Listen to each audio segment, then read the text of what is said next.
বিকালের দিকে আমরা তিনজনে মিলে একটু বেরিয়েছিলাম হাঁটতে, সঙ্গে আরেকটা কাজ নিয়েও বেরিয়েছি। রাস্তার সাইডের গাছগুলো দেখো খুবই করুণ অবস্থা, এত পরিমাণে গরম যে গাছের পাতাগুলোই ঝলসে গেছে।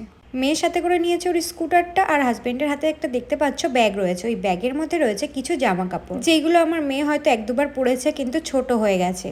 আর হাজবেন্ডেরও কিছু জামা কাপড় ছিল যেগুলো ইউজ করতে পারবে না কিন্তু ভালো কন্ডিশনে আছে, সেগুলোই আমরা ঘর থেকে এনে এই বক্সের মধ্যে দিয়ে দিচ্ছি। এটা হলো জামা কাপড়ের ডোনেট করার বক্স। সৌদি আরবের বিভিন্ন জায়গায় জায়গায় এরকম বক্স কিন্তু দেখাই যায়। এটা কিন্তু বেশ ভালো, গভর্নমেন্ট থেকেই করা। যাদের এই জামা কাপড়গুলোর খুবই দরকার তাদের কাছে এরা পৌঁছে দেয়। আমার কাছে এই জিনিসটা বেশ ভালোই লাগে। ঘরে এই জিনিসগুলো রেখে আমাদের কোনো কাজেই আসতো না, তার থেকে বরং যাদের দরকার তাদের কাজে লাগুক।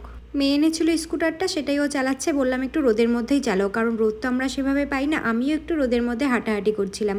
পেছনের গাছগুলো দেখো এত সবুজ, খুবই ভালো লাগছিল দেখে। তোমরা তোমাদের পুরনো জামা কাপড় কী করো আমাকে জানিও।